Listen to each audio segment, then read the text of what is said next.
Ми запросили представників трьох найбільших інвестиційних компаній України. Це Dragon Capital, це Horizon Capital, це UMG Investment, це Андрій Горохов, UMG Investment, генеральний директор, чи президент Андрій, вибач. Василь Тофан, старший партнер Horizon Capital, і Андрій Носок, виконавчий директор фонду прямих інвестицій Dragon Capital, а також Анатолій Амелін, співзасновник Інституту майбутнього. Я хотів би розпочати з того, щоб Толя розказав коротко такий introduction speech в цілому про українську економіку, як ми зустріли війну, як ми пройшли 2022 рік, які були ключові виклики, які були прогнози і що ми маємо на сьогоднішній день. Тобто ключові виклики, як ми їх долаємо в економіці і, можливо, як Інститут майбутнього бачить післявійськові сценарії економіки. Буквально там 10 хвилин. Після того ми детально поспілкуємося з кожним із наших представників інвестиційних фондів. Я хочу, щоб колеги розповіли про їхні інвестиційні портфелі в Україні, про досвід їхнього спілкування з інвесторами під час війни, про їхні стратегії і про їхнє бачення майбутнього. Ну і потім ми перейдемо до нас всіх. Ви зможете також позадавати питання, прокоментувати і так далі. Якщо в когось будуть запитання, ви знаєте, піднімайте руку або пишіть в чаті. Хто зможе, включайте відео, завжди приємніше бачити живих людей, ніж іконки. Тому, друзі, давайте розпочинати. Передаю слово Толі. Толя, сцена твоя. Доброго вечора. Як ви знаєте, я вчусь розмовляти українською мовою, тому вибачаюся, якщо буду робити помилки, а я буду намагатися говорити ще краще та краще. У мене 10 хвилин, і я спробую поділитися з вами інформацією, яку маю, і відповісти на питання, що задав Сергій. По-перше, перше питання було, як ми пройшли 2022 рік. І можу сказати, що прогнози, вони були гірші, ніж той результат, що ми показали. Це українська економіка. Але, на жаль, втрати досить великі. Ми, по-перше, втратили 30% української економіки. Ми втратили біля 6 мільйонів українців, що виїхали з країни. Ми втратили дуже багато великих і не самих великих компаній українських, кілька металургійних компаній, машинобудівних компаній. І це дуже велика втрата для економіки. Ми вже бачимо результати. 30% українська економіка втратила. Також сьогодні, згідно офіційної статистики, біля 30% українців втратили роботу. І ситуація погіршується тим, що в нас сьогодні, які виклики є для бізнесу сьогодні.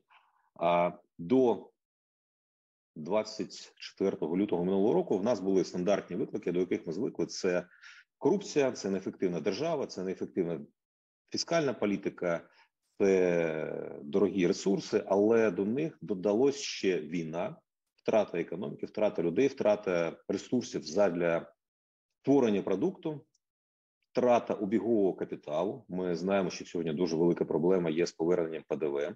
Більше 100 мільярдів гривень сьогодні завісла, вибачаюсь, і не повернуто українському бізнесу. А також ми маємо дуже дорогі ресурси задля розвитку бізнесу. Тому викликів стало гораздо більше, ніж було до вторгнення. Але ми всі віримо у найкраще, і в грудні минулого року Український інститут майбутнього презентував сценарії після воєнної України. Вони є на сайті, вони є в мене на Фейсбуці. Пару днів тому я після візиту Байдена робив пост, і там ми привели 4 сценарії, що були построєні на 2 розтяжках. Перша – це суб'єктність або несуб'єктність України, і друга – це стабільний або нестабільний світ.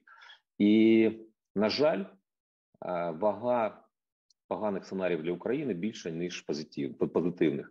Але, як ви знаєте, Інститут майбутнього працює з майбутнім, є інструменти, що дозволяють покращити вірогідність позитивних сценаріїв, і візит Байдена до України, він якраз один з сценаріїв покращив. Цей сценарій має назву «Гравець». І це гравець у команді Сполучених Штатів Америки. Що мається на увазі? Майбутнього не знає ніхто, але ми розуміємо і бачимо, як відбувалися собиття після війни у різних країнах. Південна Корея, Японія, Ізраїль, котрий кожен день свого існування є у війні. І ці країни входять до сфери інтересів Сполучених Штатів Америки, і ми маємо можливість назвати їх гравцями. Ми також розуміємо, що окрім НАТО є інші інструменти забезпечення безпеки. Є спеціальний статус, партнер Сполучених Штатів Америки поза НАТО. І ці країни, які я перечислив, вони також є частинами цієї великої гри, великої американської гри. Тому, коли ми говоримо про майбутнє України, воно залежить від кілька чинників. Сьогодні ми будемо говорити про інвестиції, тому негативний сценарій ми розповідати не будемо, тому що не буде гарних сценаріїв, не буде інвестицій. Але є умови, що дозволяють створити позитивний сценарій. По-перше, я сказав, це гра у велику гру, як гравець у великій команді. І нам треба це обрати, треба це визнати. По-друге, нам треба завершити війну, тому що під час війни це дуже ризикований процес інвестувати щось нове, придбати щось з дисконтом можливо, і такі угоди вже в Україні мають місто бути, але створення чогось нового потребує декілька інших чинників. Це безпека кордонів, це безпека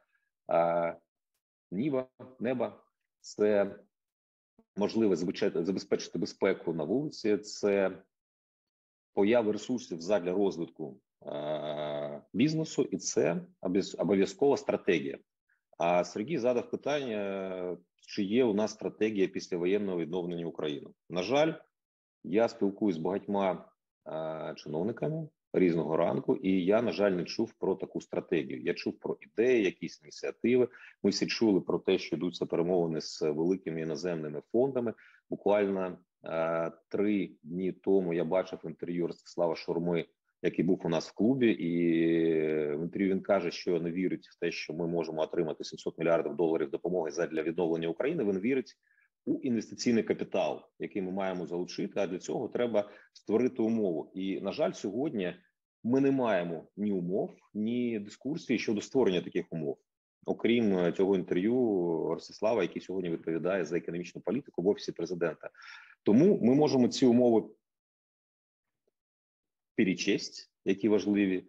Це завершення війни, це забезпечення безпеки, це надання інвесторам гарантії збереження їх активів у разі ураження, військового ураження та іншого, і створення умов, яких в нас не було до 22 лютого 2022 року. Що мається на увазі? Це довгострокова стратегія України. Стратегія, яка дасть Україні можливість стати суб'єктом. Ті сценарії, які Інститут майбутнього розглядав минулого року у грудні, вони складаються, позитивні сценарії, у розумінні того, що якщо Україна не буде суб'єктом, не буде визначати свій власний путь, не буде визначати, які відносини вона буде відбудовувати з Сполученими Штатами Америки, з Європою, ми не будемо ніколи успішними. І цієї стратегії сьогодні немає.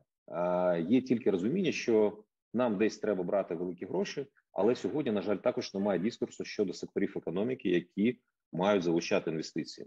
Якщо говорити про гіпотези, з якими працює Український суд майбутнього, якщо ми будемо розвиватися як гравець під зонтиком, під амбрелою Сполучених Штатів Америки, ми розуміємо їх інтереси в Європі. По-перше, це безпека. Це забезпечення військової та іншої безпеки у цьому регіоні. І задля цього у нас створюються можливості задля перетворення українського військово-промислового комплексу, створення екосистеми військових інновацій, технології подвійного призначення, створення умов задля розвитку науки та освіти.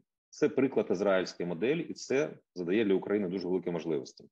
А другий, інший сектор економіки, що буде дуже привабливий, що також входить в сферу інтересів Сполучених Штатів Америки, це агросектор. Ми вже розуміємо вплив України на світовий ринок продовольчої безпеки, і в цьому секторі ми маємо отримати дуже гарні можливості задля залучення капіталу та перетворення країни, що експортує сировину, в країну, що виробляє та експортує продукцію з високою доданою вартістю. І це також створює умови для машинобудівництва, нових технологій, агрітек, що буде підвищувати ефективність українського сектору. Третій сектор дуже важливий – це енергетична безпека. Ми всі довго говоримо про те, що Україна займає друге місце у Європі за покладами природного газу, але ми продовжуємо імпортувати газ, нафту і так далі. Тому цей сектор також відкриває дуже великі можливості для України, і залучення американського або європейського капіталу створює можливості не тільки для забезпечення України власними енергоресурсами, а також для того, щоб зайняти велику, але суттєву долю на європейському ринку. І це річ не тільки про газ, це забезпечення українського ринку власними нафтопродуктами та добудова атомних енергоблоків, що нададуть можливість Україні мати більш дешеву енергетику, що є дуже великим конкурентною перевагою для створення виробництва. Дуже коротко, в мене скільки, 1,5 хвилини залишилось. Дуже коротко розкажу про інші сектори, що будуть мати інтерес. Це транспортна інфраструктура, ми будемо інтегруватися в європейський ринок, і ми будемо залучати інвестиції, створити для цього умови, щоб приходив приватний інвестор. За прикладом Туреччини це концесія у дороги, аеропорти. У порти також нам треба інтегруватися у Європу, і можливий шлях до цього – це інтеграція залізнодорожнього, як правильно? Залізничного сполучення з Європою, створення колеї, створення швидкісного сполучення пасажирського з Європою. Це також великі інфраструктурні проекти, які, я вважаю, будуть фінансуватися в більшій мірі європейським капіталом, але також це буде створювати попит на продукцію машинобудування українську. І це також дуже цікаво. А інвестиції і великі проекти у будівництві, інфраструктурному будівництві, жилому будівництві будуть створювати попит на будівельні матеріали, на сервіси, а також на машинобудівництво, на продукцію і техніку, що буде залучатися для таких великих масштабних проєктів. В першу чергу ми будемо залучати іноземну техніку, але я вважаю, що країна має створити умови, щоб ця техніка вироблялася в Україні. Як це зробив в свій час Китай та ж сама Туреччина. Що ще може бути цікаво?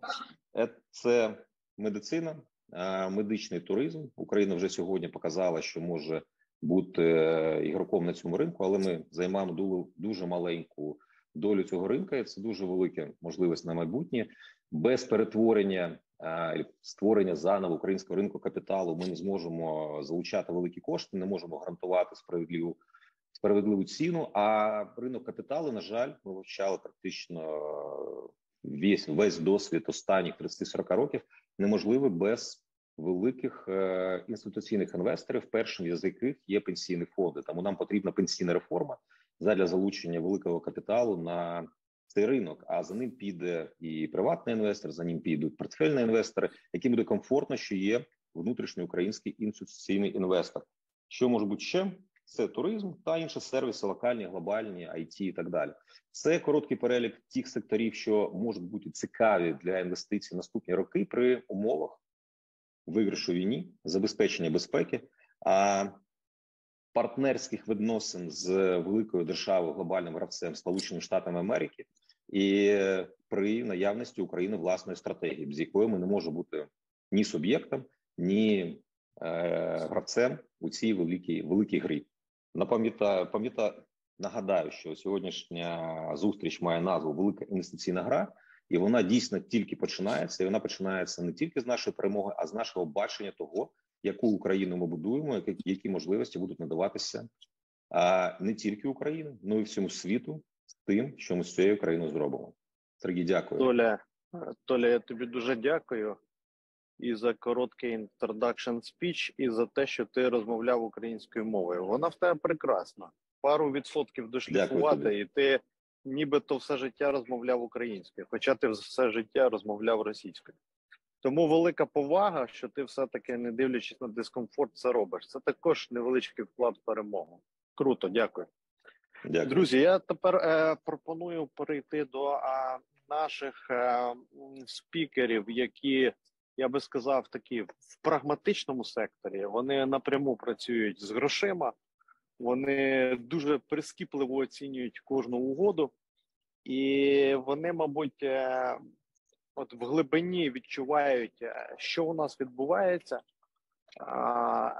який є потенціал, який є інтерес і так далі. І оскільки у нас, як я сказав, одні з найбільших інвестиційних гравців українських, цікаво послухати історію кожного, з чого складається ваш портфель, з чим ви входили в війну, як ваша стратегія, ваш портфель трансформувався під час війни, чи вийшли ви з якихось активів, чи навпаки зайшли, і яка у вас подалі стратегія, яке у вас досвід спілкування з інвесторами, чи бачите ви якісь інтереси зараз, чи от в цілому.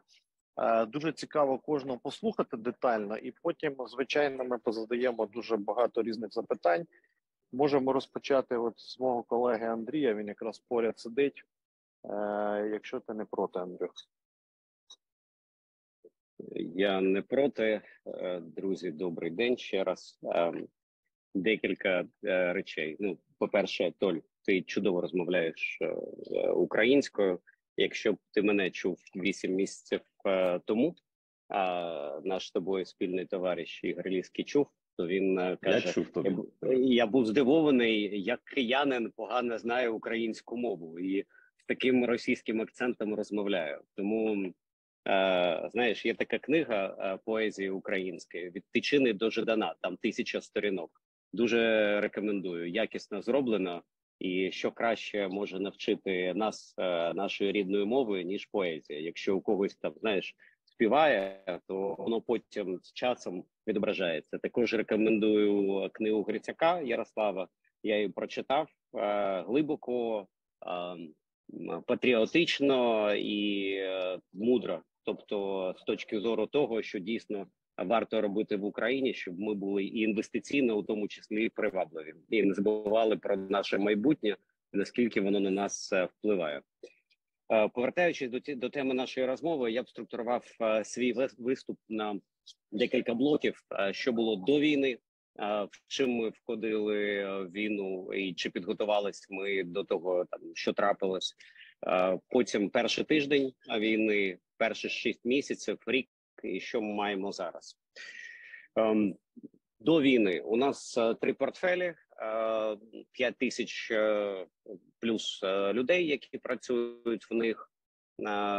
Результати 21-го року EBITDA консолідована по усім нашим портфелям більше 150 мільйонів доларів.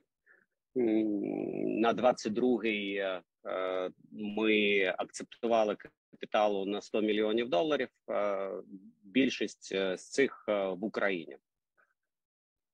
Коли в грудні якась інформація почала доходити конкретно до мене, тому що до команди, ви ж знаєте, воно доходить, до кого не доходить, до кого доходить, але централізовано ми як команда не спілкувалися щодо ризиків війни.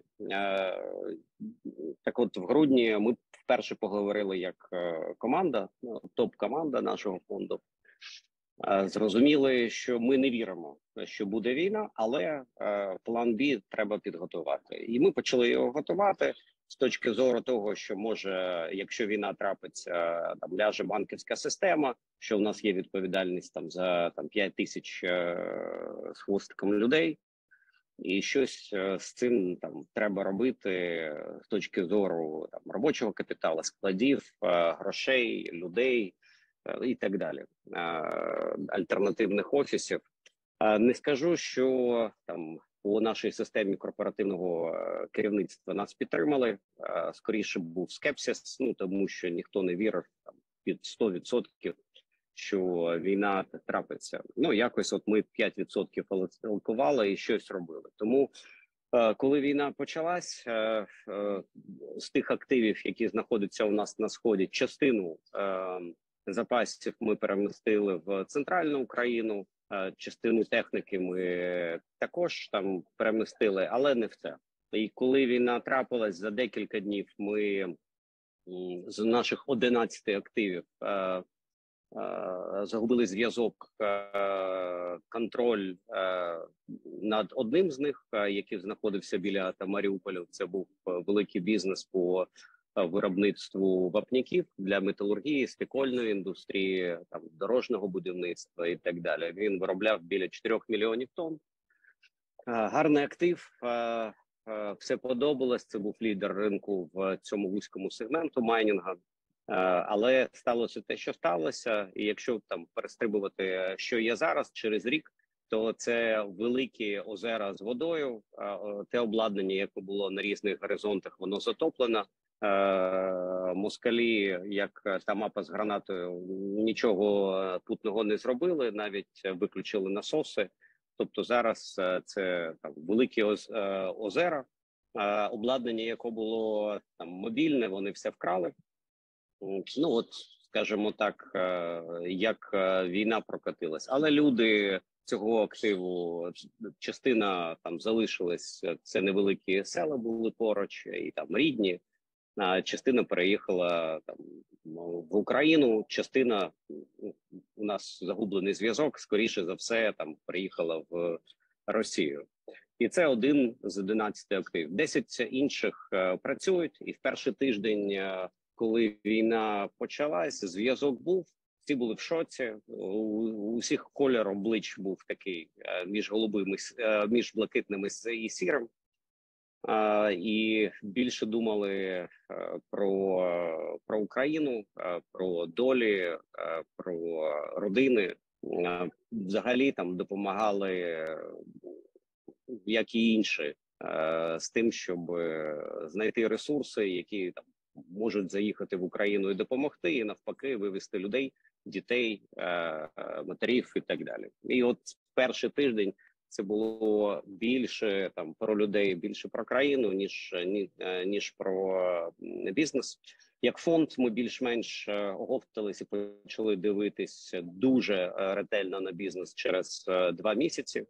І через 6 місяців ми прийшли до наступних висновків, що наші 10 активів з 11, які залишились на території підконтрольної Україні, працюють з ефективністю 10-80% в залежності від бізнес-моделі, тому що, ну, ви ж знаєте, вся економіка, вона поєднана. І де ти клієнт і споживач, а де ти постачальник, і в залежності від того, там, де що лежиться в Україні, так ти і відчуваєш в межах своєї бізнес-моделі. Тому через 6 місяців ми зрозуміли, що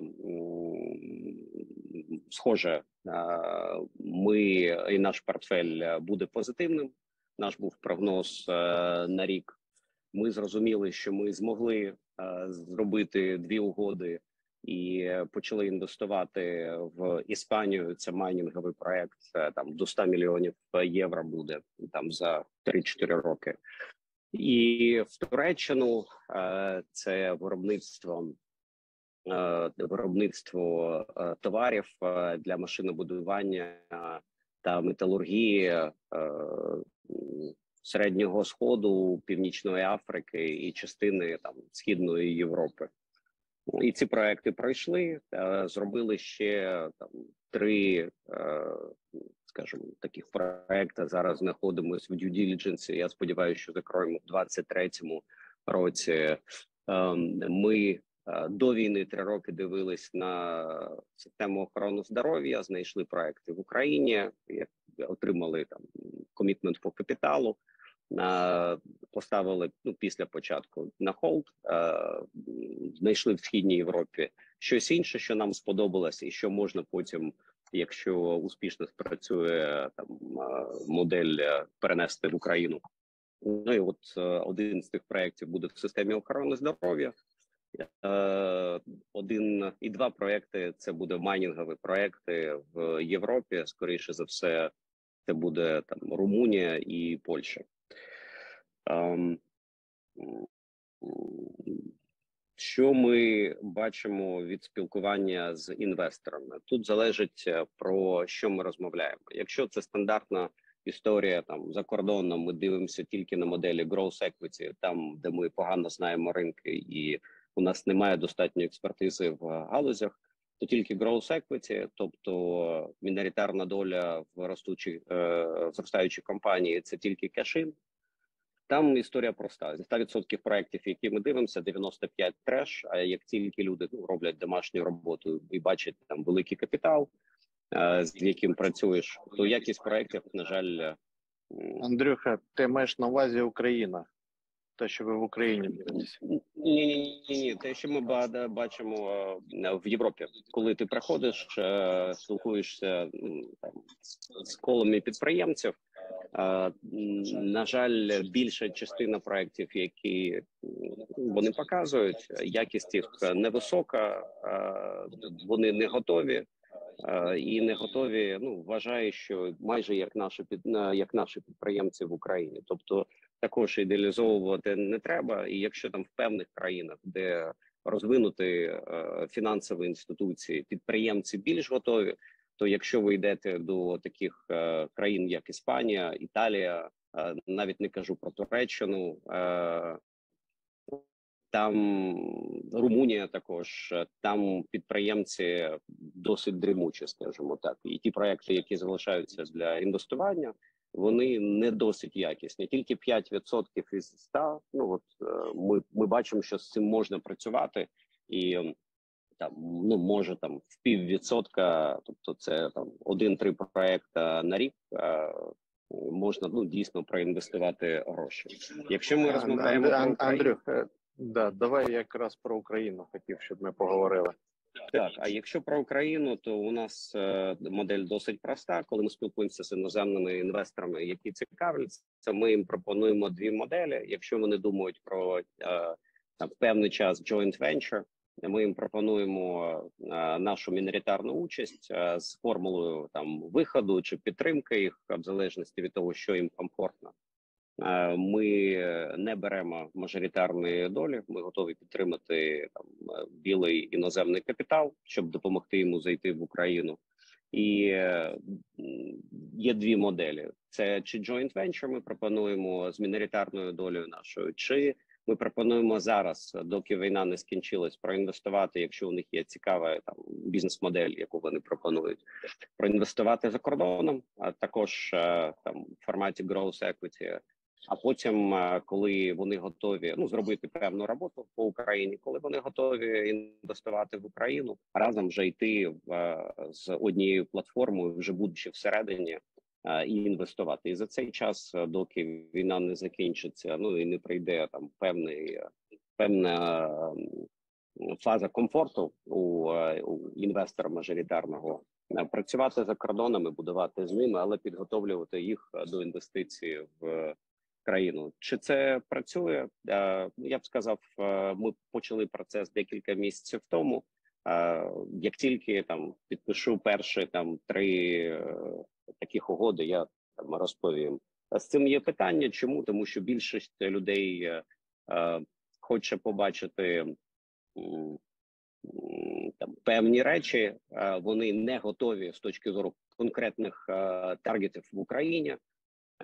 Їх не задовольняє певна якість активів, крім там неурегульованих питань в нашій країні, і тому більше розмов ніж конкретики. Я не кажу про політичні гроші чи поліполітичні гроші. Я кажу суто про приватний капітал і проекти індустріальні, тобто поза IT. IT там це поза нашою експертизою, тому не скажу. Щодо України, то ми дивимося зараз активи в центральній і західній Україні. На схід, зрозуміло, ми не дивимося. І ці активи, я сподіваюся, що в наступному році там ми 2 угоди зробимо. Дякую. Андрюха, ще одне питання до тебе. Твоє спілкування з глобальними компаніями, інвесторами про Україну. Які в тебе висновки за цей рік спілкування? Чи вони цікавляться, чим вони цікавляться і як вони взагалі ставляться до України і до інвестицій в Україну? 99% не знають, чого вони в Україні хочуть. Тобто вони щось хочуть, але не знають, чого і кого. І з цим є питання, тому що якщо там твій мажоритарний інвестор, а саме в цій моделі ми їх розглядаємо для інвестицій в Україну, не знає, що він хоче, як його там в чомусь переконати, враховуючи, що є питання з якістю таргетів, враховуючи ризики, вартість там капіталу досить висока.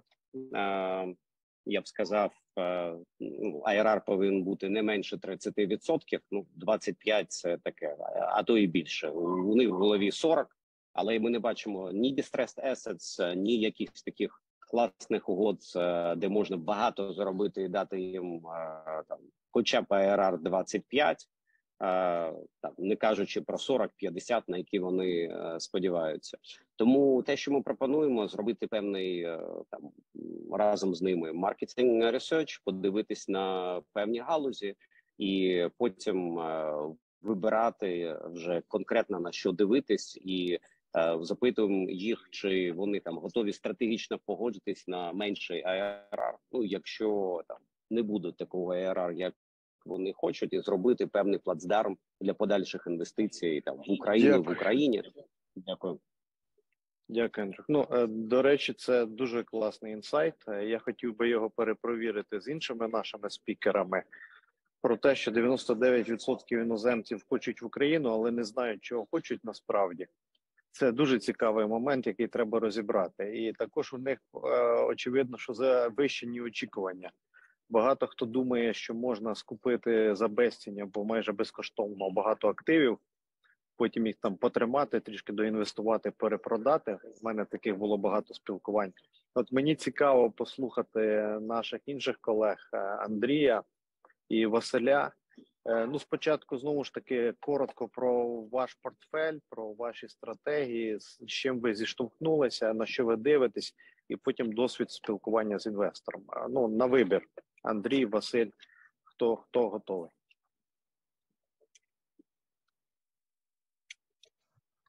Колеги, я можу почати.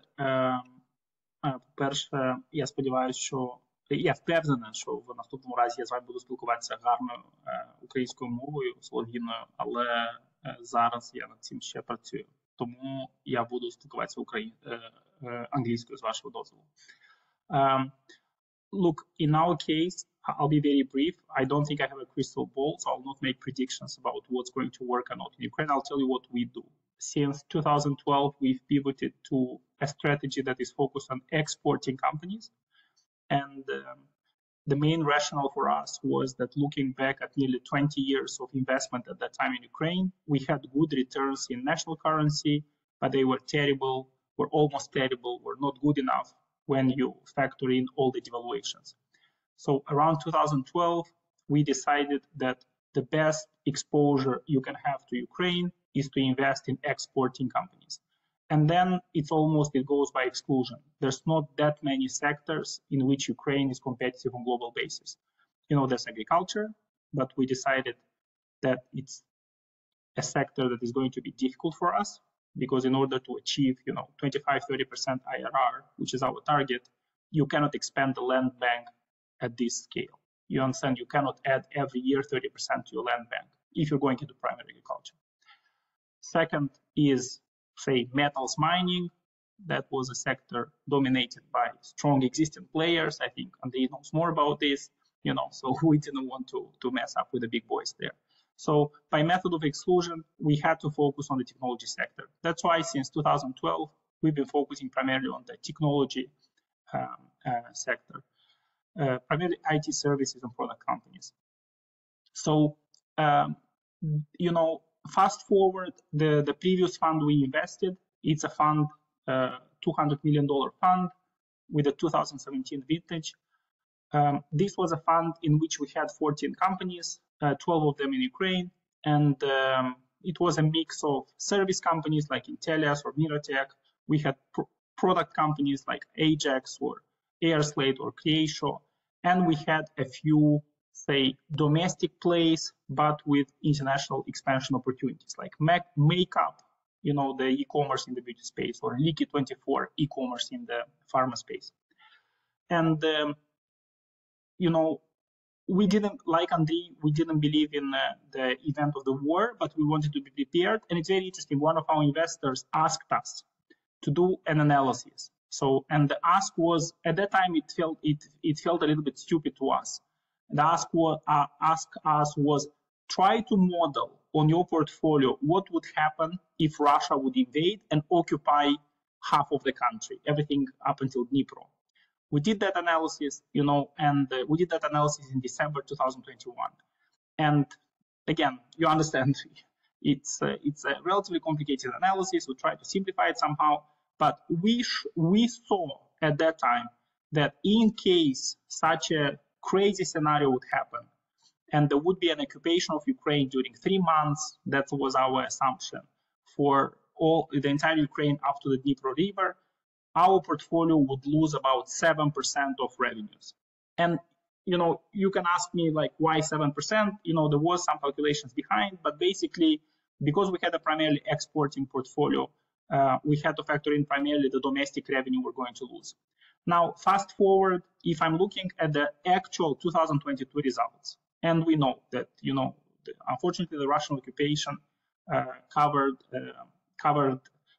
more than 3 months of the year, our portfolio has grown.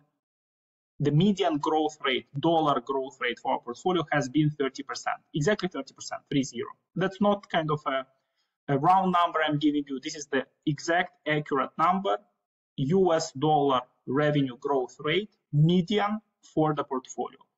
And this has ranged from the lowest growth company grew at about 7% at dollar terms, and the fastest growing company grew at 89% dollar terms. And again, the reason our portfolio did so well, it's not because we're so smart or because we're so good, but it's the talent of the entrepreneurs, you know, because they have been remarkably resilient. And in our case, maybe the fortune of choosing the more resilient strategy, which was focused on backing primarily asset-light, exporting technology companies. Sergey, look, that's a short up. I don't want to speak too much. I can speak about the investors and contact with investors afterwards, because we were in the, say, unusual position of raising a new fund last year. As you may have seen in the news, we have been raising this $250 million fund, and we closed the first 125. We'll close another 100 by April 24th. We'll announce another 100. So I can elaborate on that in my later intervention on what the feedback of the investor has been. Василь, дякую. Ну, це дуже класний кейс. Це кейс, на якому можна вчитися і брати приклад. Тому я вас вітаю, ви молодці. І можеш поділитися теж? Це не ми, це підтримці. Ми, we are, you know, writing the checks and sending emails. These guys are doing all the work. We're just taking all the credit. Ну, да, це не ви, це підприємці, але активи ваші виросли в тому числі. Да. Скажи, будь ласка, а ваш досвід спілкування під час війни з потенційними інвесторами, який він? Що ви чуєте, які меседжі, які запитання, які очікування? Look, I want to be very, say, transparent here and present the facts the way they are. Yes, we've locked the first 125 million of our fund, and we had the first close, which means, say, the first round of the new fund raised in September 2022. It sounds like almost an impossible thing to do.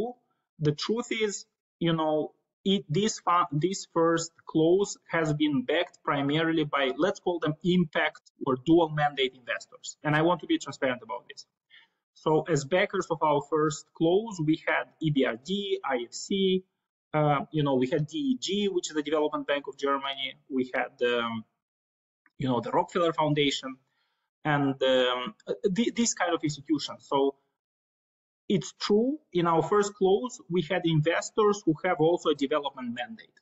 At the same time, we are in touch with, say, let's call them the cynical investors, the ones that don't care about development, they care about making money. And I have to say, with those investors, it's a little bit of a more difficult sale. But we do expect we'll have, say, a meaningful contribution by pragmatic, cynical, money-focused, returns-focused investors. And the feedback we're getting from those investors, yes, there are contrarian investors.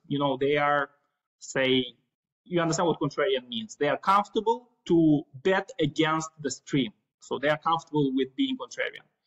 And some of them say that we believe this is going to be a blockbuster fund, meaning that you guys are going to kill it because, there's going to be few buyers, many sellers, and that's the way to make money, having the courage to bet against the trend. Look, I think it's up to us to demonstrate they were right. I think they are right.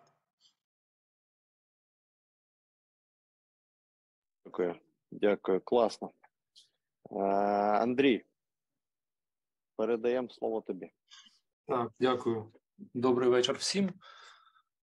Ми війшли в 2022 рік з активами $800 мільйонів. Ми традиційно інвестор, те, що називається сектор-агностик, як ви, напевно, знаєте. Тобто у нас немає секторального фокусу. Ми дивимося і вибираємо можливості на ринку, виходячи з risk-reward балансу. Да. І в різні проміжки часу, а ми займаємося прямими інвестиціями в Україні з початку 2000-х років, різні сектори економіки давали нам можливість заробити гарний return on investment. Да. То, як я сказав, ми зайшли в 22 рік з активами 800 мільйонів, з яких приблизно десь 600 мільйонів було проінвестовано в комерційну нерухомість, в офісні центри, торгові центри і логістичну нерухомість. І десь приблизно 200 мільйонів – це були активи в інших секторах економіки, включаючи машинобудування, FMCG-сектор, фінансовий сектор, електронну комерцію, фінтек, IT, ці сектори. З початком війни ми релокували свій офіс управлінський у Львів і активно займалися управлінням портфельними компаніями звідти. Десь до кінця квітня це продовжувалось. В кінці квітня вже десь 80% нашого хед-офісу повернулося в Київ, наш офіс. З травня десь 90% всього персоналу і 100% партнерів працюємо фултайм з київського офісу. Зараз я з вами теж звідси розмовляю. Наші активи, через те, що вони знаходяться в різних секторах, зрозуміло, що по-різному вели себе минулого року. Можна сказати, що найгірший перформанс наших активів показав десь мінус 40% в гривні. Це падіння ревеню. Найгіршими з точки зору перформансу були сектори електронна комерція і офісна нерухомість, що зрозуміло. Деякі компанії зростали в гривні або показали незначне зниження в гривні, і такі компанії, як Циклум, наша інвестиція в IT, вони завдяки тому, що мають операції не тільки в Україні, а й в інших країнах світу, і збут 100% за кордоном, то вони зросли в доларах. Тому мікс перформанс. Із таких визначних для нас подій минулого року, то ми фізично втратили 3 активи. Це 3 склади в Київській області, десь на $70 мільйонів. Це таке було для нас важливе потрясіння з однієї точки зору. Ну, з іншої точки зору, це знову ж таки менше 10% активів. А з точки зору операційної нам повезло, тому що ми фізично не втратили більше активів, жоден з них не був окупований, всі не припинили свою діяльність з початком війни, не припиняли свою діяльність, продовжували свою діяльність, відновили її і зараз відновлюється дуже гарно. Навіть ті активи, які постраждали найбільше, ну, за виключенням офісної нерухомості, вони відновлюються найшвидше, зараз найшвидшими темпами. З точки зору інвесторів і нашого досвіду спілкування з закордонними інвесторами і інтересу до українських можливостей, ну, по-перше, ми маємо свої кошти, які можемо інвестувати, і ми минулого року зробили декілька інвестицій.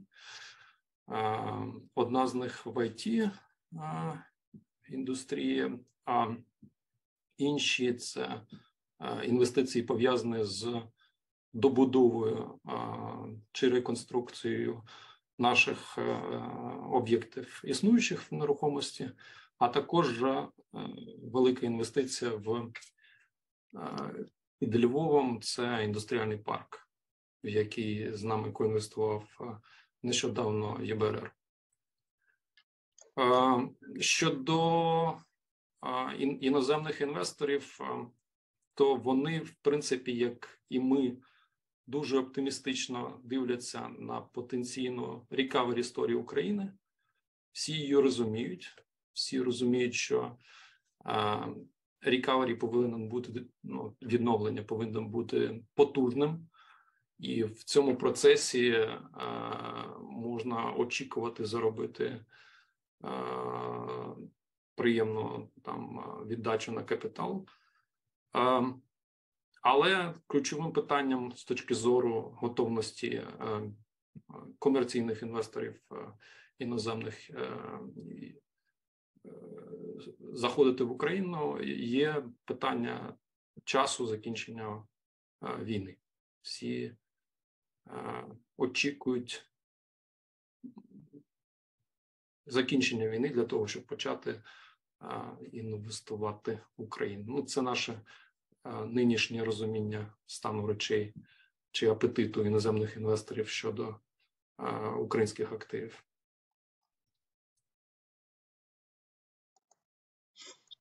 Андрію, дякую.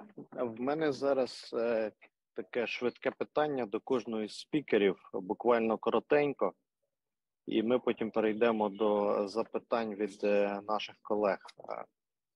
З аудиторії хотів сказати, але виходить, що не з аудиторії, а з екрану.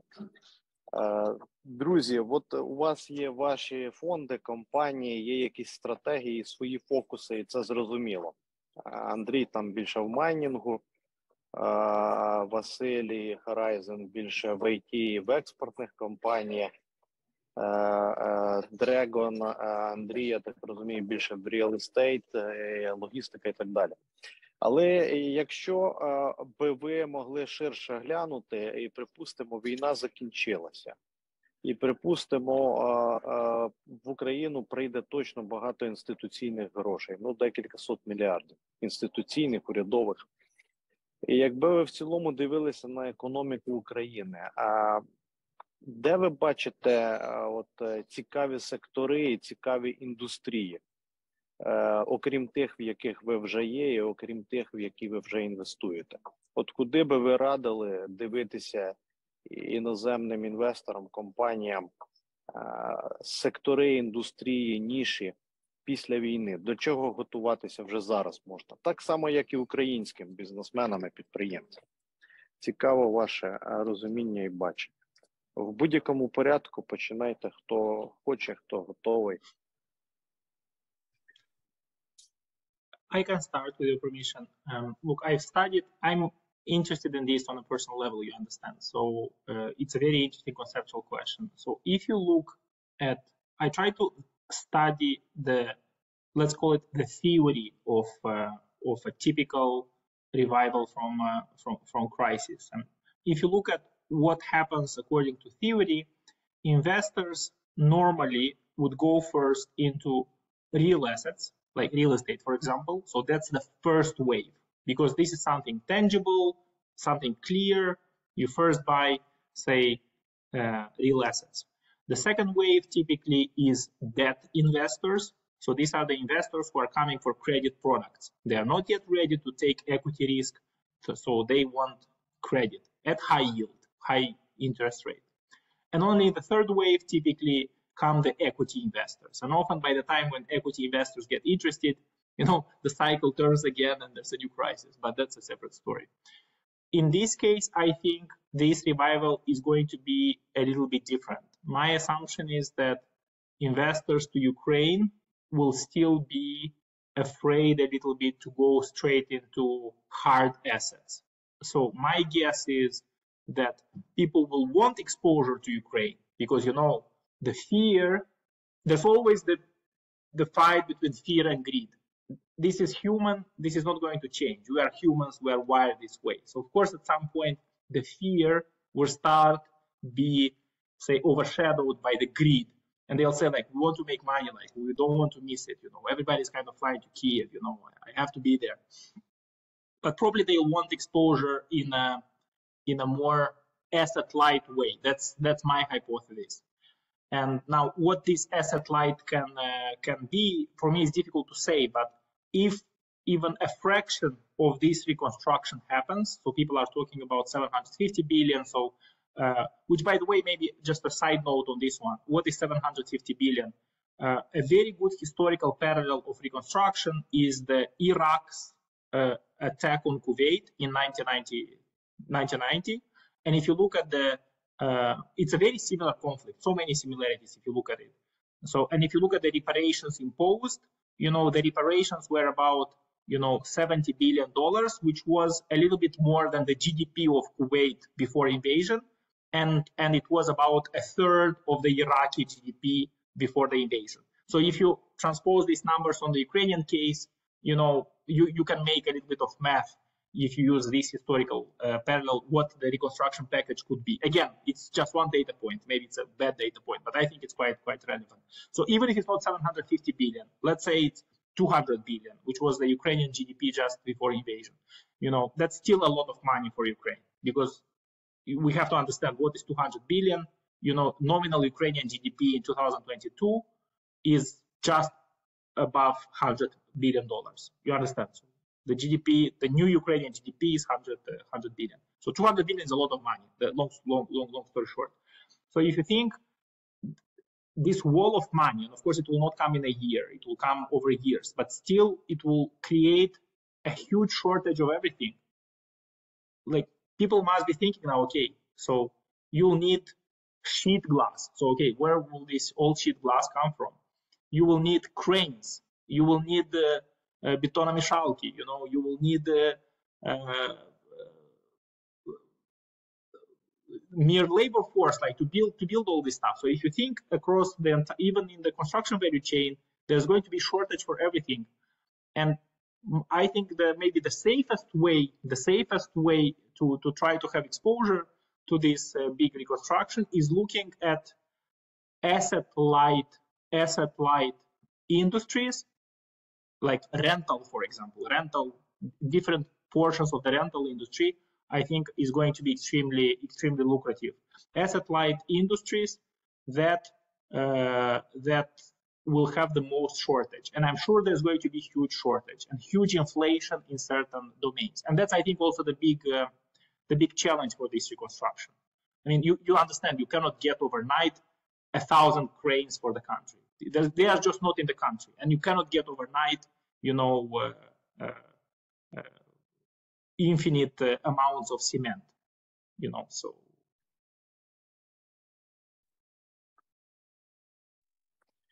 Vasil, thank you very much. And Andrei, boss Andreis, Якщо дозволите, я підхоплю.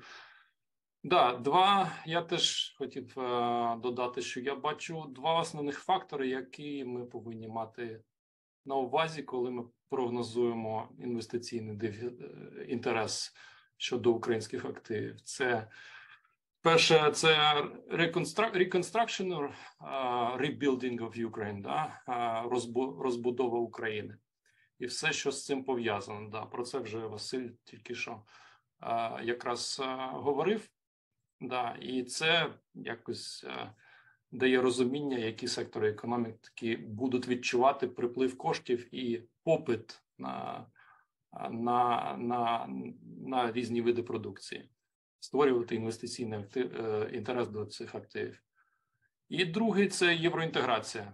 Дуже важливий фактор, який забезпечить підвищений інтерес до українських активів в цілому, в різних галузях, і збільшить оцінку українських активів. Зрозуміло, що з часом, з тим, як ми будемо інтегруватися до Європейського Союзу. Ці два фактори, вони будуть глобально зумовлювати інтерес. При цьому, коли ми проговорюємо, які сектори будуть найбільш цікаві, найменш цікаві, зрозуміло, що для стратегічних інвесторів, не присутніх в Україні, для них будуть цікавими сектори, в яких вони працюють. І ось ці два фактори будуть підсилювати їх інтерес щодо інвестування в Україні. Для сектора агностик інвесторів вони будуть приймати інші чинники до уваги, такі, як казав Василь, щодо asset-light бізнесів експортоорієнтованих, що є, зрозуміло, найлегшою, найбільш очевидним активом, куди захочуть піти іноземні інвестори. Але зрозуміло, що кожного разу, коли актив найбільш очевидний, зворотньою стороною цього є ціна. Да? Тобто вартість цих активів буде або return on capital on investment в цих активах буде знижуватись, і тим самим відправляти інвесторів дивитися на активи з іншим співвідношенням risk-reward. Тому, повторюся, да, є два дуже важливих чинника, які зумовлять глобальний інтерес до українських активів. Це reconstruction і інтеграція в Євросоюз. І є фундаментальні переваги України, конкурентні, які нікуди не зникли. Да? Ці переваги підчимо і ми, і Horizon Capital, і UMG, і, напевно, будь-які інші інвестори, коли спілкуються з іноземцями. І це low-cost production base in the center of Europe, це breadbasket of Europe, це rich natural resources, це underinvested market і так далі і тому подібне. Ці фундаментальні причини, чому капітал повинен був приходити в Україну, чи повинен був би бути зацікавлений в Україні, вони ніколи не зникли, вони залишаються тут і будуть тільки підсилені двома факторами, про які я тільки що сказав. Андрію, дякую. Ще один Андрій. Так, я продовжу. По-перше, все, що сказав Андрій Василь, я підтримую. Ніяких протиріч не чую, не бачу. З усім згоден. Хотів би відштовхнутися від останньої фрази Андрія щодо того, як ми пічемо Україну. Декілька років тому, ще до війни, я випадково опинився на панелі, де турки пічили Туреччину. Так от 99,9% всього, що ти сказав, я почув там, я послухав, знаєш, так як дежавю, так ми ж те ж саме робимо. Ну і от і вони те ж саме низькі малтипли, дешево і так далі. І виходячи з війни, там в рамках в межі там нашої експертизи одного з наших активів ми побудували, який там за декілька місяців до війни в Запоріжжі. Ми вирішили побудувати щось аналогічне в Туреччині для того, щоб відчути на практиці, як працювати в 100 кілометрах від Істамбула, мати там невелику виробничу базу. І от що з нами там буде, і от цей досвід було дуже цікаво вже на практиці отримати. Припускаю, що це може допомогти коли будуєш бізнес-моделі, краще розумієш, якщо тобі щось треба, звідки починати? З України, наприклад, з Туреччини, тому що коли ти працюєш з великим іноземним бізнесом як партнери, то вони шукають дійсно цей low-cost base і різні там фактори, які допомагають їм відчути і зрозуміти, де ж менш ризиковано в цій бізнес-моделі починати там якісь виробничу бізнес-модель, наприклад, там з України чи з Туреччини. І ми хотімо, щоб у них був вибір, так чи інакше. Ну і Україну вписувати в бізнес-моделі і контекст, наскільки це буде можливо. Повертаючись до питання Сергія, я б сказав, додаючи до того, що Андрій і Василь сказали, що мені б дуже хотілося в ідеалі, якщо б з'явилась стратегія, і не просто стратегія там нашої держави щодо відбудови. Я ідеалістичну там картинку малюю, а стратегію, де б ми розуміли, що Вашингтон, Брюсселс і Лондон її бекап. Тобто вони її підтримують, і це не просто там наші чиновники чи там уряд щось таке декларативно написали, а що є підтримка, і за цією підтримкою піде капітал, політичний капітал, напівполітичний. Чому? Тому що, наприклад, коли там ми дивимося з вами на країну, як поруч, Польща, і там дивимося на її досвід останніх десятків років, ми побачили, що туди просто дощ євро і доларів йде, велика грантова підтримка, тобто так звані дешеві чи безкоштовні гроші, чи там майже безкоштовні під певні ковенанти, які там Польща повинна виконувати. І якщо в твоїй бізнес-моделі, і там в першу чергу, якщо ти сектор-агностик, як от Андрій каже, отримуєш значну частину безкоштовних грошей, то не все одно куди інвестувати, зрозуміло, але майже все одно, тому що твій ARR починає зростати, як кажуть, бешеними темпами, тому що ти частину капіталу отримав безкоштовно для інвестицій. Тому, переходячи на другий блок, я не знаю, чи буде у нас, як колись в Польщі, в мирні часи перебудови там економіки Польщі, вписування її в Європейський Союз, чи буде у нас така ж історія з дешевими чи там майже дешевими довгими грошима в equity чи debt для різних галузей. Якщо буде, то нам буде дуже легко, тому що бізнес-моделі будуть сходитись, інвестори будуть знаходити свої ARR і 30, і 40, і 50% в багатьох галузях. Крім того, що хлопці сказали, я подивився би на Green Economy. Ми до війни, наприклад, у нас 3 портфеля, один з них Green Economy, побудували там 7 активів, які переробляли, включаючи виробництво електроенергії, 5 мільйонів тонн, кубометрів різних речей.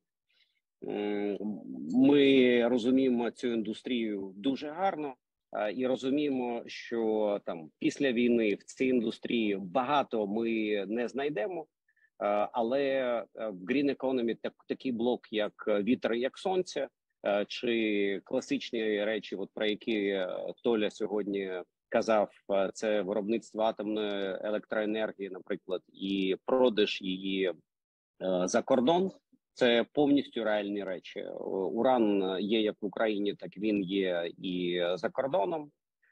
Виробничих потужностей по переробці урану в Україні немає. Не знаю, чи будуть їх будувати, чи ні, але це зрозуміло, що можливо збудувати чи в Україні, чи поруч з Україною, чи там підписати з американцями довгострокові контракти. Тому Green Economy я ставлю, плюс є хайпова історія з Hydrogen. Усі там декілька років обговорюють її в Україні Hydrogen як велика індустрія в Green Economy.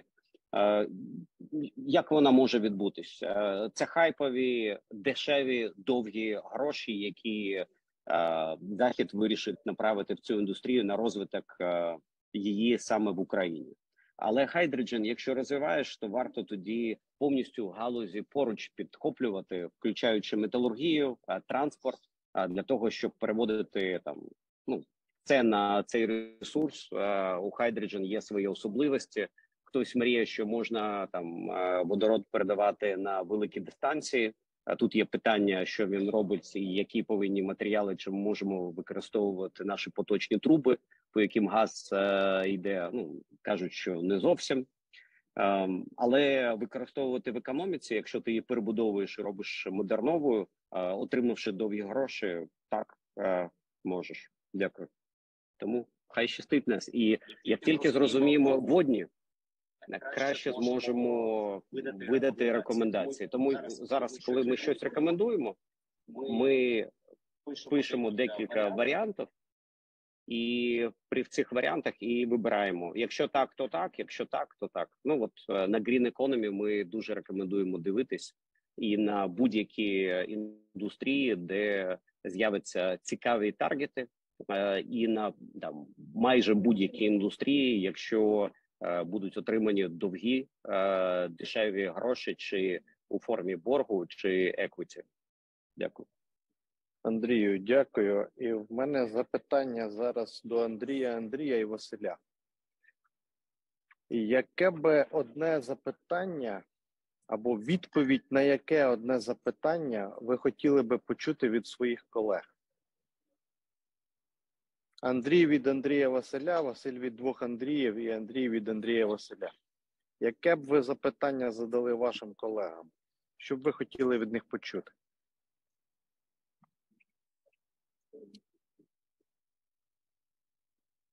І нам буде цікаво.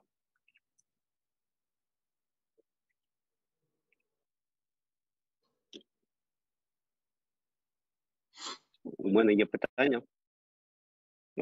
Я б від Андрія хотів би почути його особистий прогноз. Війна закінчилась.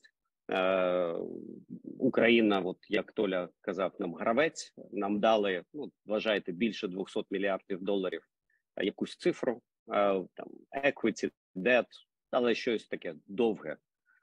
В Україну.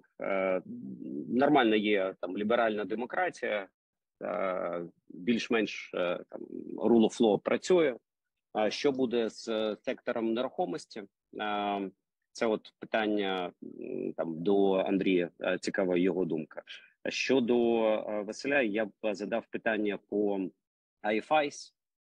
Як ти бачиш, доки війна не закінчиться, наскільки IFIs будуть підтримувати інвестиції в Україну, на що сподіватись, і коли вона закінчиться, чи зросте їх апетит щодо України, і в якій формі ці інвестиції до і після від IFIs будуть приходити? Дякую.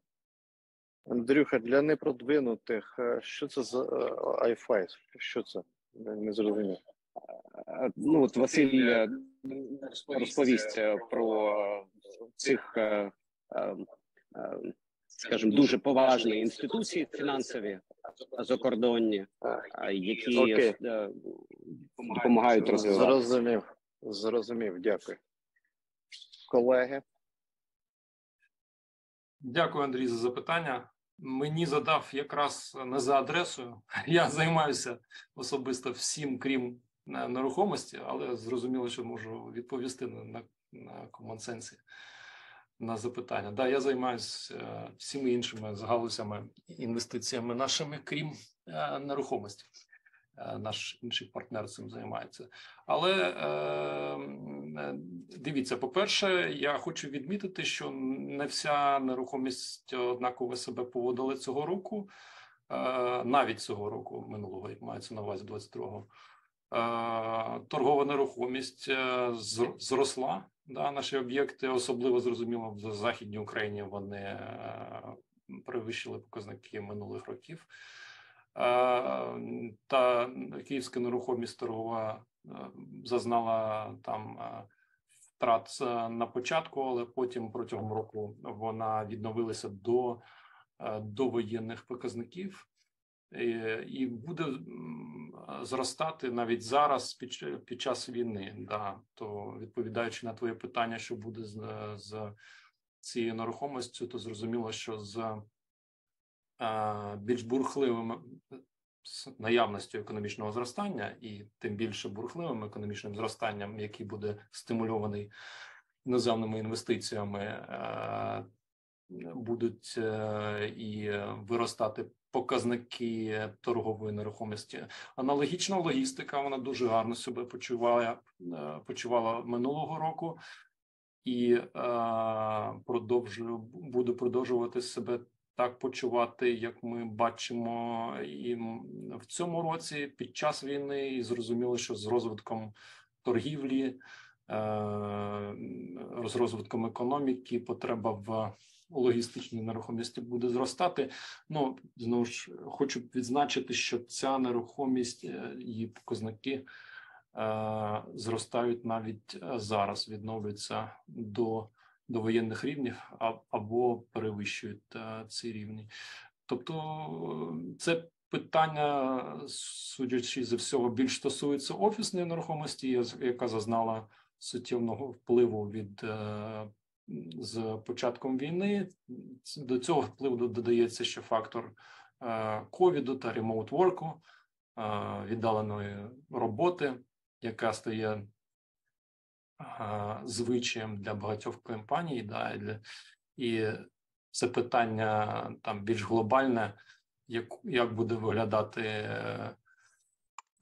віддалена робота в майбутньому, який відсоток персоналу компаній майбутнього буде працювати з офісів. Але зрозуміло, що ми очікуємо, що попит на і цей вид нерухомості повернеться зі зростанням економіки і інвестицій. Yes, and Дякую. questions on IFIs. Look, I think it's a big opportunity, also for the people on this call, because yes, we took a small portion of their commitments to Ukraine. I'll just mention 3 institutions, but all of them have many more have programs for Ukraine. So DFC, which is the IFI the Development Bank of US, they've announced $1 billion package for Ukraine. IFC have announced, World Bank, they have announced $2 billion package for Ukraine, and EBRD has announced a $3 billion package for Ukraine, 2022-2023, 2 years.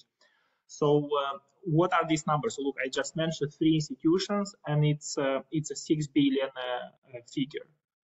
Just to put it in perspective, again, if you take Ukrainian nominal GDP after this contraction of about, say, 120 billion, and typically you have gross capital formation. So basically investments by the business, say typically in a year at 15% of GDP. So say that's say $15 billion to $20 billion.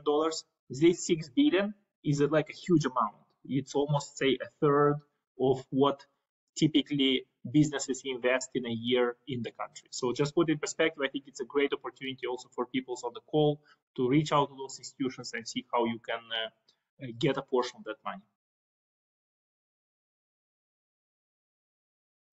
Дякую, Василь. Ти також можеш задати питання колегам. І Андрій. 2 short questions. Андрій Горохов, to you. Моє питання. Maybe not the right person to answer, but still you're close to this.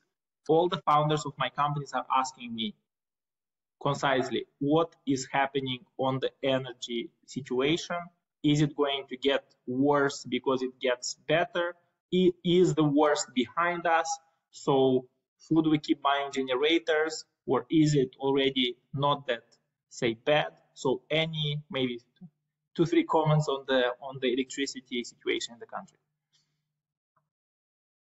I'm sure you're speaking to Mr. Sakharuk and other people at DTEC more often than we do. So.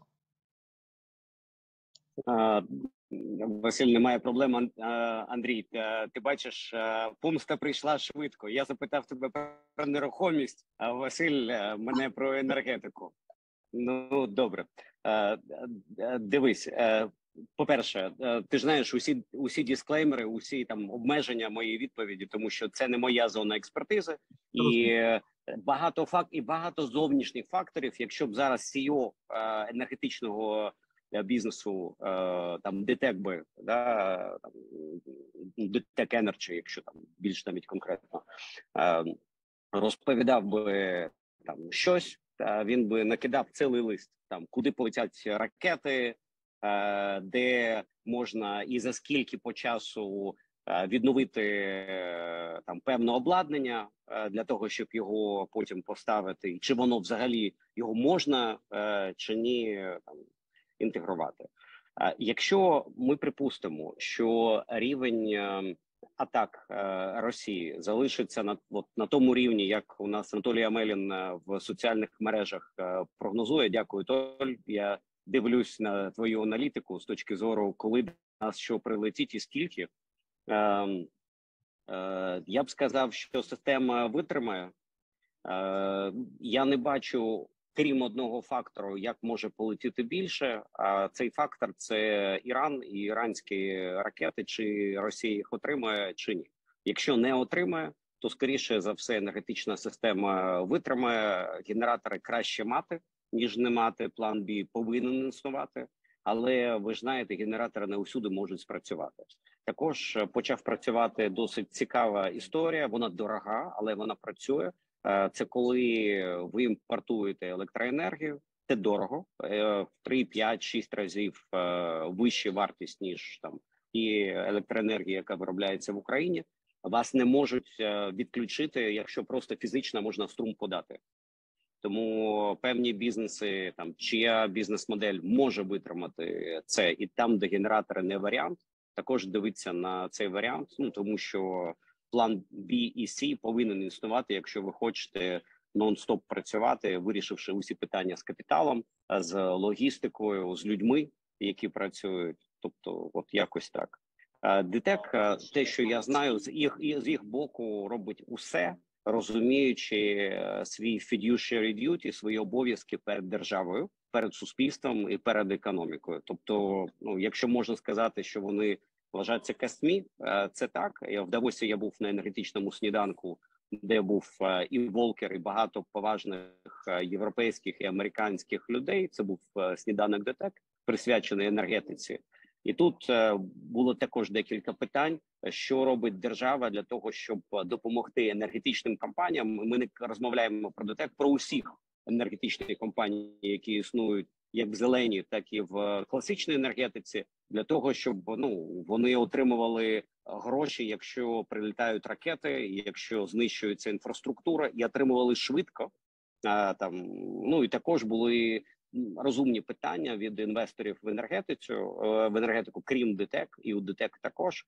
Якщо ми поставили кеп на гроші, які інвестори отримують, то що ж там буде з пейбеком і IRR? Да? А якщо ми ще від цього кепа отримуємо 30, 40, 50, 60%, то взагалі хто буде будувати нові виробничі потужності у вітрі і сонці при усіх ризиках? Який тоді буде IRR? 10, 15? Тобто нам треба якось до логіки дійти.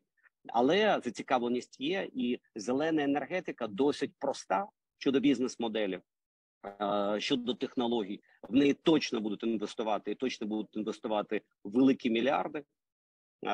Скажімо, якщо будуть правильні умови, я б сказав, що щонайменше 20-30 мільярдів доларів після закінчення війни в цю галузь зайде як локальних, так і іноземних інвестицій. Дякую. Дякую, Андрій. Так, Василь, до Андрія іншого є запитання чи немає? Так, коротке запитання, будь ласка. Андрій, the question is the following. So, I understand, and I'm asking you again as a real estate and logistics expert, so I hope that's fine. So look, I understand there's a migration of there's huge migration flows we've had since the full-scale invasion. And for example, one number that surprises me is that in Kyiv, you have as many people as before, but you know, a portion has left, but a new one has come. In Lviv, you have 150,000 more people. As people who are in real estate and logistics, I assume you're looking at these things, you know, the new demographic map of Ukraine. Your take, and maybe I'll make it simple for you. Do you think it will more or less get back to how it was? So say people will return to Kharkiv and so on, or you think this post-war situation will be that we have to consider a different map of Ukraine? So Kyiv will get bigger, Lviv will get bigger, and all the rest maybe will get smaller. Sorry for the maybe complex question. Ну, найбільше сорі ти повинен сказати, що задав мені питання по нерухомості. Ну, ладно. Я спробую відповісти. З того, що я знаю зі спілкування з моїми колегами, то ми навіть маємо нерухомість на площі Ринок, да, маємо там ресторан, і можемо відслідковувати активність людей у Львові, в тому числі, таким чином.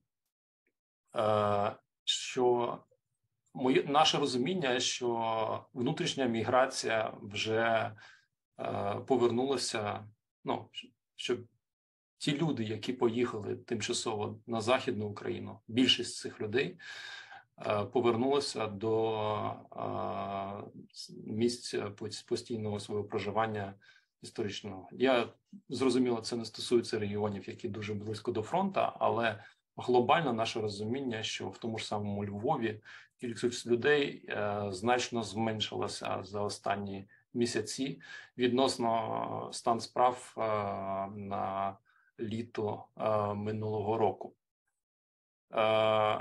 Є глобальне питання щодо того, чи повернуться в Україну люди, які поїхали за кордон. І це буде мати великий вплив на розвиток внутрішнього ринку, на нашу конкурентну перевагу через кількість висококваліфікованих людей в Україні взагалі.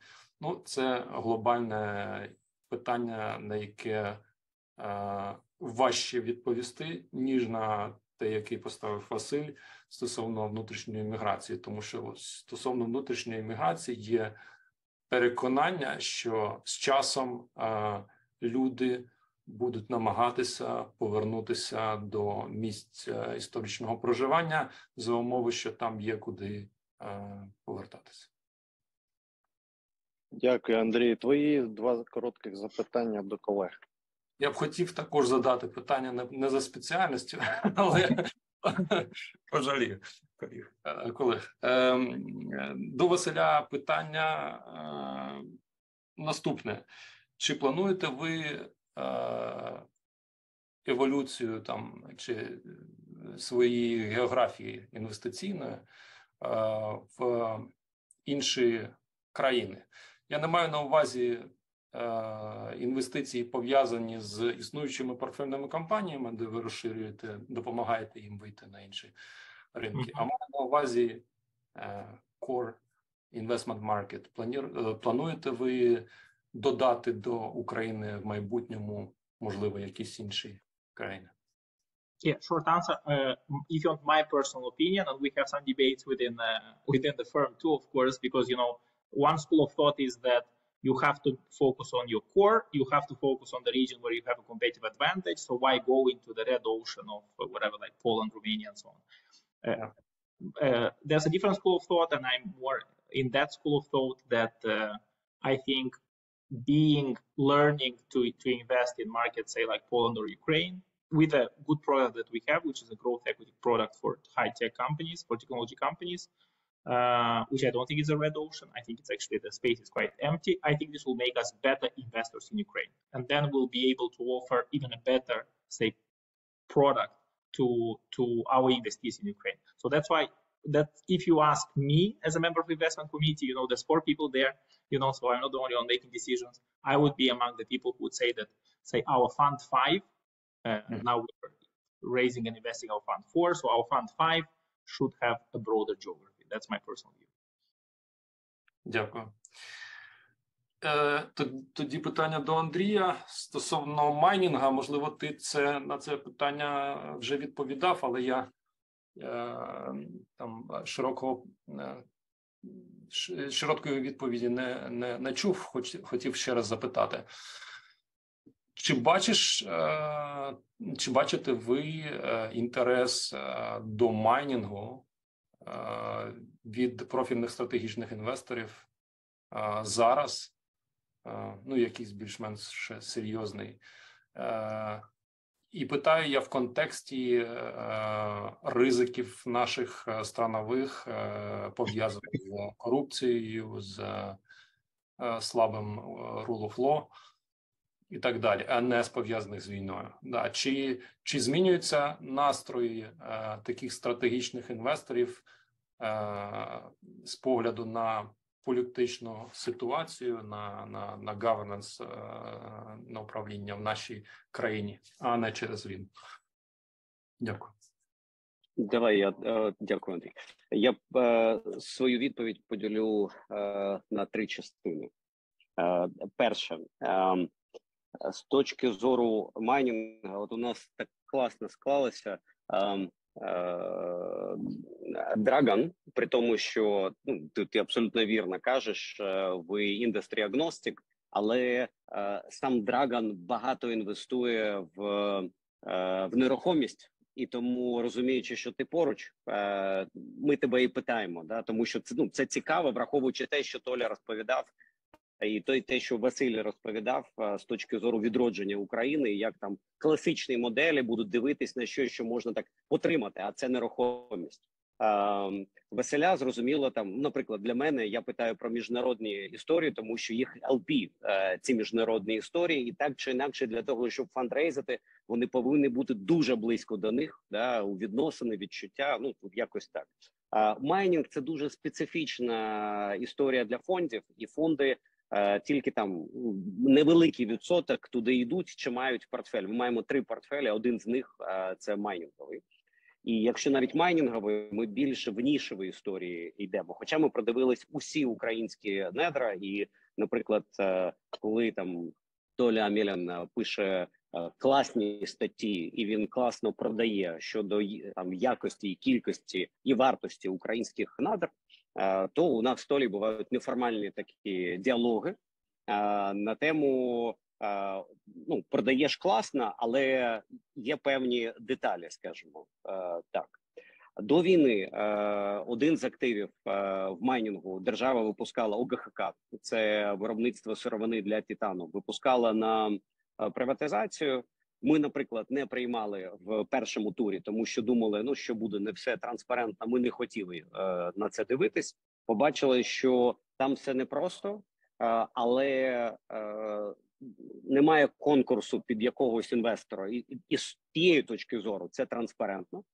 І ми почали готуватися, підготувалися, і на 3-му турі там ми, на жаль, були єдиним інвестором, який прийшов. Якщо один, а не 2 і більше, то конкурс не трапляється, да? Він не визнається дійсним. І це початкова інвестиція була в $137 мільйонів. Ми намагалися побудувати велику модель в $1 мільярд плюс з Україною, може за кордонним процесінгом, для того, щоб дійсно зробити щось цікаве. І якщо завтра буде приватизація, то я скоріше за все піду на ОГХК, але тут буде питання ціни, враховуючи усі історії, пов'язані з ринком на титанову сировину, і на ризики, пов'язані з Україною, і на інші речі, там пов'язані з тим, наскільки українська держава дає індемніті по 2000 юридичних кейсів проти ОГХК, які в першу чергу державні органи за 10 плюс років накидали. Тому моя відповідь наступна. Надра Україні концептуально цікаві, але треба дивитись, куди ви будете інвестувати. Якщо йти по логіки, наприклад, Василя, що Україна буде перебудовуватись, і де там 1000 кранів, то така ж логіка буде, а де сировина для того, щоб будівництво рухалось. Наприклад, там щебінь гранітовий, да, от вистачить його там необхідної якості, чи не вистачить з кар'єрів. І ну, це там є відповідь. Потім є історія на вустах Ільмініт. От хто тільки там за останні 7 років не проходив там до мене з цією тематикою, чи літій, чи графіт, чи уран. І там відповіді будуть різні, тобто там можна заробити гроші, просто треба розуміти бізнес-модель. В Україні є одна компанія, яка дійсно, це не моя фраза, ну просто неформально в розмовах її називають супермаркетом майнінгових проєктів, яка там останні 10 років набирала з цих ліцензій, і у них багато їх, і вони ходять, їм усім показують. Але це історія, яку можна назвати частково junior майнінг. Це тоді, коли ліцензій багато, а от капіталу і бізнес-моделі, які покажуть, як операційно заробити на цьому майнінгу, ну от їх зараз не існує, скажімо так. Тому якщо в Україну підуть гроші під затверджену стратегію сировинної безпеки для Європи, critical raw materials, тому що більшість critical raw materials, ну чи там поруч з ними, які цікаві Європи, ми будемо мати більшу собівартість виробництва, ніж там в альтернативах Латинській Америки чи Африці, наприклад. І це буде стратегія, тобто не про гроші, да, а от про те, що просто от треба мати на території Європи і треба допомогти Україні, і не вистачає якісних проєктів, от давайте сюди. Я вірю, що вони взлетять. Там 5, 6, 7 мінералів, там, які я назвав, вони спрацюють, і декілька там інших також. Але тут треба розуміти, чи будуть ці гроші, чи ні. Треба розуміти, там, якщо, наприклад, робиш фонд, от ми там розглядаємо з декількома інвесторами, зробити невеликий фонд по junior майнінг і також там вкласти в певні ліцензії. Чи зможу я їх випустити в Канаді чи там на Еймі в Лондоні, щоб отримати капітал потім на розробку, да, і там ну, транспарентно показувати, чи інвестори покрутять у візка пальцями, скажуть, на Україну ми не підемо, забудьте. І тут чи допоможуть там, певні страховка від американців, DFC, наприклад, чи там Мегі, чи будуть вони давати на такі проекти, чи ні, я не знаю. Ну, це от такий, якщо комплексно там відповісти по майнінгу. Дякую. Дякую. Друзі, ми трішки перелімітили, на жаль, через мене погано я модерував. У нас ще є хвилин 6-7. Давайте декілька запитань і будемо тоді завершувати. Тарас Козак. Всім привіт. Тарас Козак, інститут групи Універ.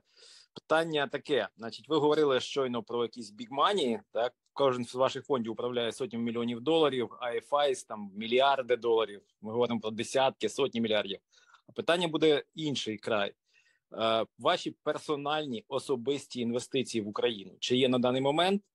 І якщо немає, чи є, якщо є, то які, якщо не секрет, якщо немає, чому, і чи плануються ваші особисті інвестиції, особисті мається на увазі сімейні там чи якісь такі в Україну зараз чи там після перемоги? Дякую. Я почну дуже коротко.